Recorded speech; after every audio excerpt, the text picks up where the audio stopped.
He was Supreme Allied Commander in the Alliance's Warfare Department Command, overseeing transformation from 2012 to 2015. Welcome back to France 24, General.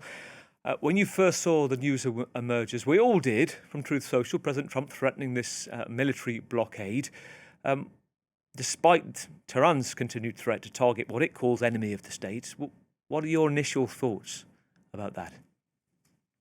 Well, first, we are still in the scope of the ceasefire, which is one point, I would say a good point. Secondly, as far as the negotiations are concerned, we have a kind of stalemate. We don't know, but the door is still open. Therefore, Donald Trump is really trying to achieve at least one goal, to take the upper hand on the Strait of Hormuz. And this is a tough fight. Obviously, he don't want to resume the full-fledged war as it was before a ceasefire. He's not ready neither to engage in a specific battle for Hormuz. So he's playing his last card, which is the blockade of the full blockade in some way of the Strait of Hormuz, just to raise the stakes. And sadly, regarding China, the South Asia Southeast countries, which really are directly involved and the victims in a certain way of this full blockage. So this is a way to raise perhaps the stakes of the negotiations. So I wouldn't be surprised if we heard in the next 24 hours that negotiation will resume very soon. Yeah, this is poker game, and Mr. Trump is trying to put the last card on the pack to win the hand. That is a very fascinating point you raised there, General. It's worth saying, just take us into that a bit more, because I would imagine, and tell me, there's clearly been a military brief to President Trump to say, okay, maybe this has been war gamed from the last few days since we knew the US said they were shocked, or at least President Trump said he was surprised that Iran had carried out this de facto blockade. So this therefore would be the US punishing potentially vessels coming through for China, those who've been allowed to move basically by Iran, India too, saying if you don't get to decide essentially who goes through, this is now our blockade.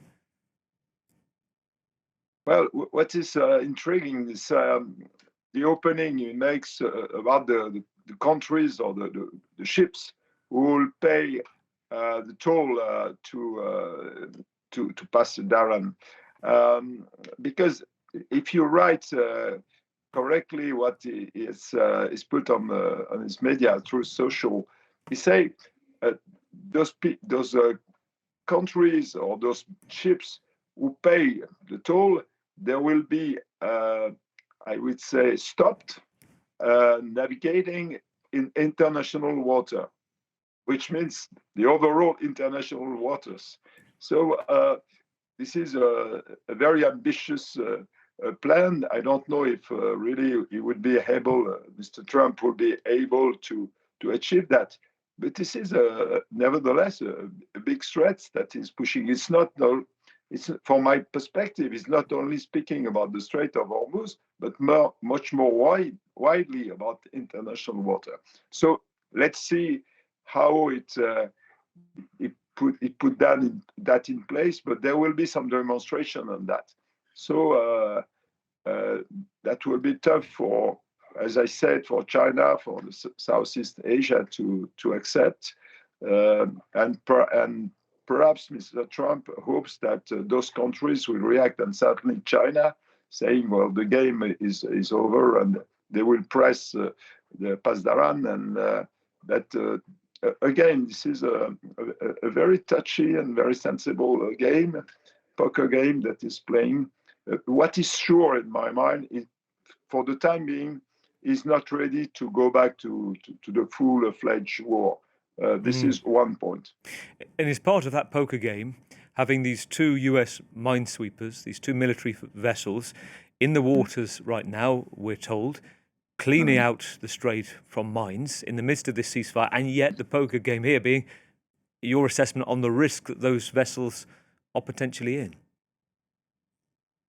Well, it's difficult to know what they are doing because those vessels are not really minesweepers. So are there?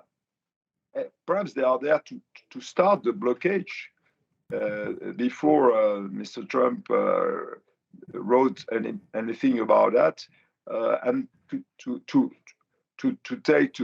be on the map, to take a place in the Strait of Hormuz, just telling Iran that they are ready to take control of a part of the Strait of Hormuz. So this is really it's not much more than a game. Nevertheless, this is a war of position so far, and not an open war. We have not heard about anything which could be compared to aggressive action or offensive action so far. Or a breach of the ceasefire. That's interesting. So those two vessels, this is the USS Frankie Peterson and the USS Michael Murphy. They're both guided missile destroyers. US Central Command, which oversees the region in the Middle East, saying this, quote, it's part of a broader mission to set conditions for clearing sea mines. To that point, and I'd like your sense here as well, President Trump said something else to Fox News just a short while ago before we went to air. And he brought in NATO to try and separate, if you can, maybe it's out of our bounds right now, rhetoric and reality, whether the two meet. He said this, NATO has offered to, quote, help clean out the Strait of Hormuz. He said that we have been very disappointed with NATO, but now they want to come, they want to help with the strait. It won't take long to clean it out. We're going to clean it out, and NATO is on board. What's your assessment? Well, Mr. Trump is trying to drag some NATO, not NATO as a whole. NATO is not a place, this is not a NATO area of responsibility. But when he speaks of NATO, he speaks of some countries in NATO.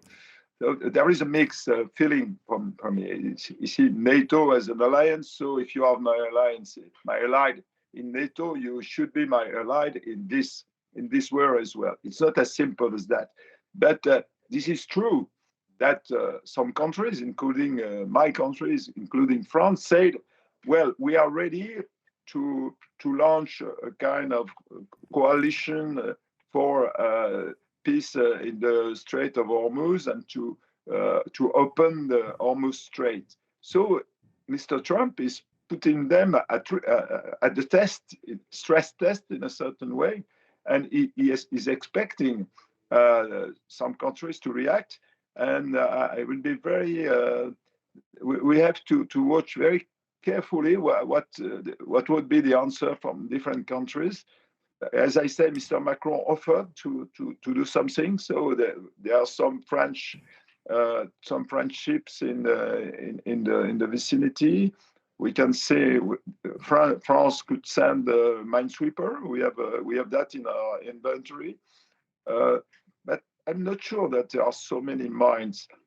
It's more to take, from my understanding, it's more to take a position into the Hormuz Strait, saying we are there, and now if you want to attack us, that will be your fault. Saying that to Iran, saying we are entitled to be there, so we will stay there. So this is a way to try to reconquer in a certain way the Strait of Hormuz. Let's see if it works. And it's very interesting. We've seen Artemis II crew come back, and they've talked about the tightness of the team. Bonded forever was the quote. You will have seen, to a lesser degree, of course, but you'll have seen within NATO, and I've spent time reporting from NATO over the years as well. Just within the unit, you know how tightly different countries work and are knit together. And from conversations you have with those who you're still in direct contact with, Americans as well, when you hear President Trump talking about how close to the exit door the US is, how much is that reflected internally within those former colleagues or colleagues still in NATO? At large, there is a misunderstanding because all these, and I speak for the military mainly, the diplomats are the diplomats, but the military alliance is once and for all a military alliance. NATO is doing a great job in keeping peace. So the US and the US officers, as well as the others in NATO, they fully understand the role of NATO at large, and including keeping peace in Europe, as it has done since 1949. So they are very, very committed to that, and they see the benefit of working as an alliance while the world is very turbulent and very violent and very risky. And then we have this alliance, which is a solid, rock solid, except that the US president now is threatening. It's not the first time, but it's going more and more. I might say it's escalating. And now there are some perspective of the US not leaving NATO. It will take time. It should be voted by the Congress.